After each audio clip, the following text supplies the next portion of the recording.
video kali ini, saya akan menjelaskan skenario pembelajaran dan alat peraga yang berkaitan dengan materi zat tunggal dan campuran.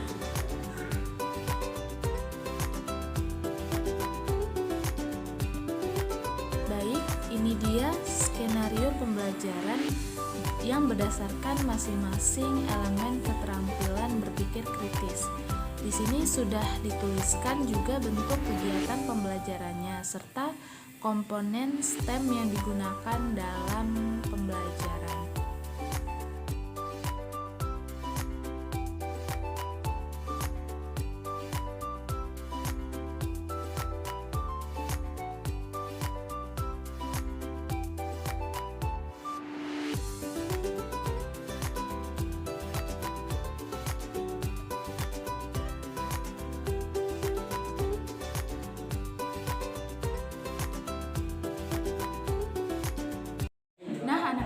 Pada hari ini kita akan belajar tentang zat tunggal dan campuran. Anak-anak, apakah kalian tahu bahwa benda-benda di sekitar kalian itu termasuk materi? Nah, benar sekali. Benda-benda yang ada di sekitar kita itu termasuk dalam materi. Nah, kalian tahu tidak apa itu materi? Baik, materi itu adalah segala sesuatu yang menempati ruang dan mempunyai massa. Nah, berdasarkan komponen penyusunnya, materi ini terbagi menjadi dua, yaitu zat tunggal dan campuran. Zat tunggal merupakan zat yang terdiri di atas materi sejenis. Contoh dari benda zat tunggal ini yaitu seperti air, garam, gula, dan emas 24 karat. Sedangkan untuk zat campuran sendiri yaitu merupakan zat yang terdiri atas beberapa jenis materi atau zat tunggal.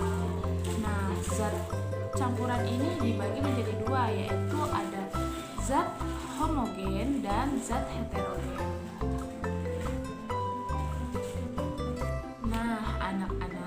Selanjutnya kita akan melakukan percobaan membuat zat campuran dengan air, garam, dan sirup untuk membuktikan bahwa air, garam, dan sirup tadi itu merupakan zat campuran.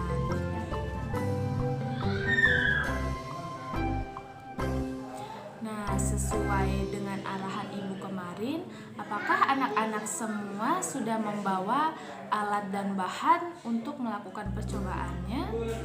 Nah, jika sudah, mari kita bentuk kelompok masing-masing untuk membuktikan percobaan kita. Anak-anak, sekarang ayo kita sama-sama mencari bukti apakah air, garam, dan sirup tadi itu merupakan zat campuran seperti yang ibu sudah sampaikan tadi.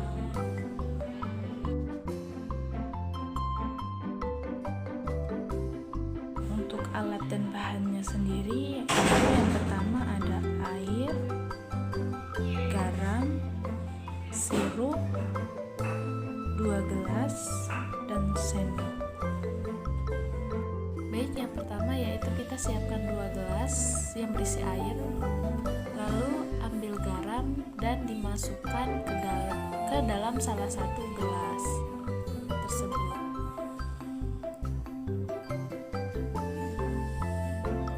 Untuk takarannya sendiri tidak ditentukan.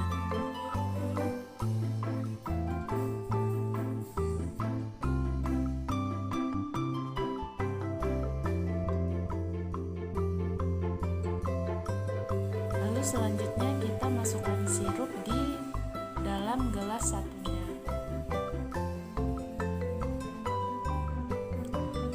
Dan sama dengan gelas yang pertama, untuk takarannya sendiri itu tidak ditentukan.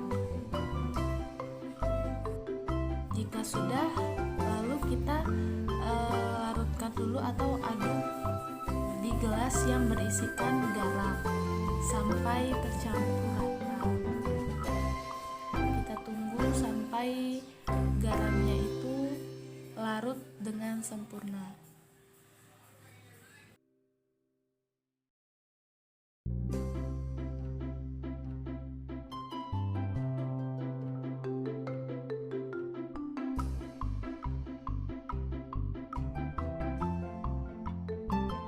Nah, ini dia anak-anak, jika garamnya ini sudah larut, maka di sini terlihat dengan jelas bahwa garamnya ini terlarut dengan sempurna atau sudah tidak ada butiran-butiran garam yang tersisa.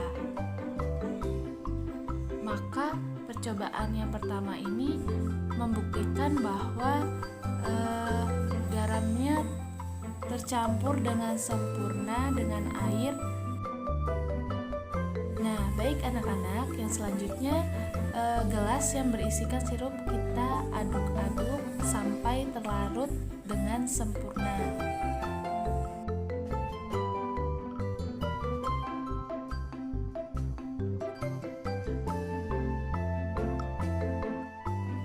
Jika sudah terlarut dengan sempurna, maka tampilannya di sini tidak ada butiran atau cairan yang tidak menyatu dengan air. Di sini sudah terlihat bahwa air menyatu dengan sirup.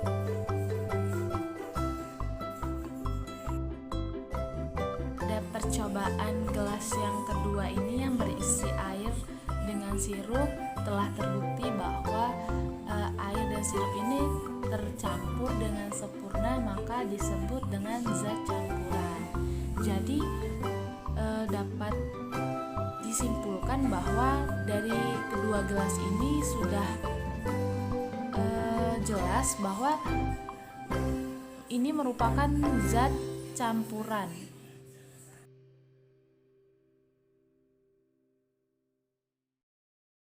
Nah, anak-anak, setelah tadi kita melakukan percobaan mengapa air dan garam serta air dan sirup yang tadi kita larutkan itu bisa dikatakan sebagai zat campuran.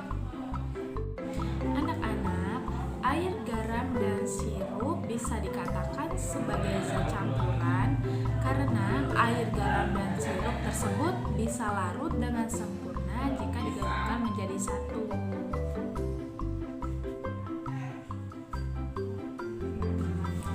Dari percobaan tadi itu merupakan zat campuran dalam kategori campuran homogen yang zat penyusunnya itu tidak dapat dibedakan. Nah, anak-anak, apakah yang terjadi jika air dan tepung dicampurkan menjadi satu? Apakah air dan tepung tersebut tercampur secara sempurna? Dan mengapa? Untuk menjawabnya, maka kita akan melakukan percobaan yang kedua. Baik anak-anak, sekarang kita coba ke percobaan yang kedua, yaitu masukkan tepung ke dalam air.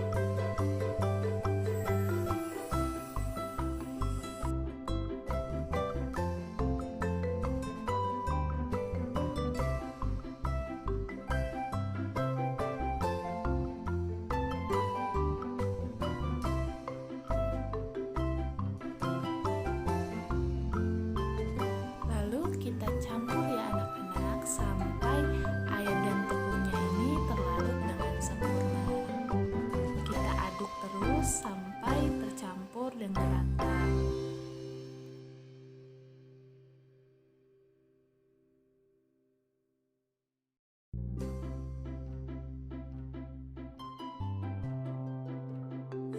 Nah, coba anak-anak perhatikan, kalau kita lihat di sini tepungnya sendiri masih terlihat belum tercampur dengan sempurna. Nah, yang bagian atasnya sendiri ini masih terlihat jernih, sedangkan bagian dasarnya ini terlihat endapan tepungnya.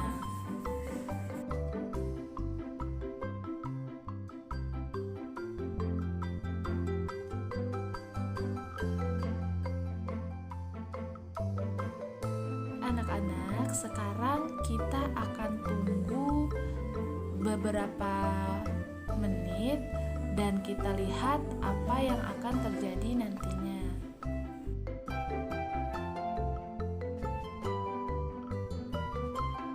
Nah, setelah beberapa menit kita lihat di sini bahwa bagian atas airnya ini sedikit jernih dan di bagian bawah terdapat endapan tepung.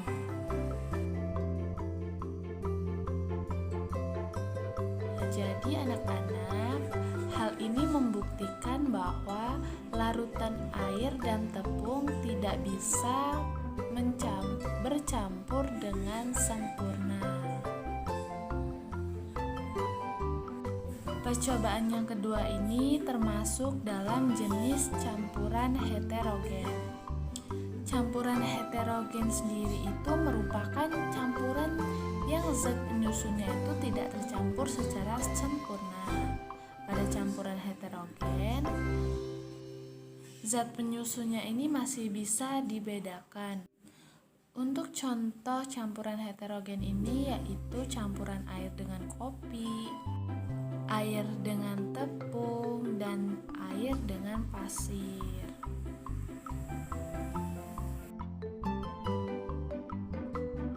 Nah, anak-anak, tahukah kalian emas itu ada yang termasuk zat tunggal dan ada yang termasuk zat campuran.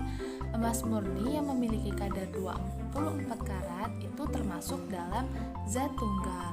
Sedangkan untuk emas yang sudah dicampur dengan logam tembaga memiliki kadar 22 karat, 20 karat, atau 18 karat, emas seperti itu termasuk dalam benda zat campuran. Nah, selain itu anak-anak, ada emas berwarna putih yang dinamakan emas putih. Emas putih ini juga merupakan benda zat campuran. Emas putih ini merupakan campuran antara emas, tembaga, dan perak. Campuran tersebut merupakan campuran homogen. Jadi pada pembelajaran kali ini kita sudah belajar mengenai zat tunggal dan zat campuran. Nah, benda-benda yang ada di sekitar kita itu termasuk materi. Materi sendiri ini adalah segala aspek yang menempati ruang dan mempunyai suatu massa. Nah, anak-anak, berdasarkan komposisi penyusunnya itu materi sudah dibagi menjadi dua, yaitu terdapat zat tunggal dan campuran. Zat tunggal itu zat yang terdiri atas materi sejenis. Untuk contohnya sendiri seperti air, garam, gula, dan emas 24 karat. Sedangkan untuk zat campuran itu zat yang terdiri atas beberapa jenis materi atau zat tunggal. Lalu zat campuran ini dibagi menjadi dua, yaitu ada homogen dan heterogen. Sebelumnya kita sudah melakukan percobaan untuk membuktikan bahwa air, garam, dan sirup itu termasuk dalam zat campuran. Jadi tadi sudah terbukti ya anak-anak bahwa air, garam, dan sirup itu termasuk dalam zat campuran yang tergolong jenis homogen. Lalu tadi juga kita melakukan percobaan yang kedua, yaitu dengan menyampurkan air dan tepung dalam satu wadah. Dan apa yang terjadi tadi anak-anak? Bahwa air dan tepung tersebut tercampur namun tidak secara sempurna, dan ini dinamakan sebagai campuran heterogen. Demikianlah materi kita pada hari ini. Semoga apa yang sudah kita pelajari tadi dapat menambah pengetahuan anak-anak semua dan selalu semangat dalam belajar. Semoga pembelajaran pada hari ini bermanfaat bagi ibu dan anak-anak semua ya. Sekian dan terima kasih.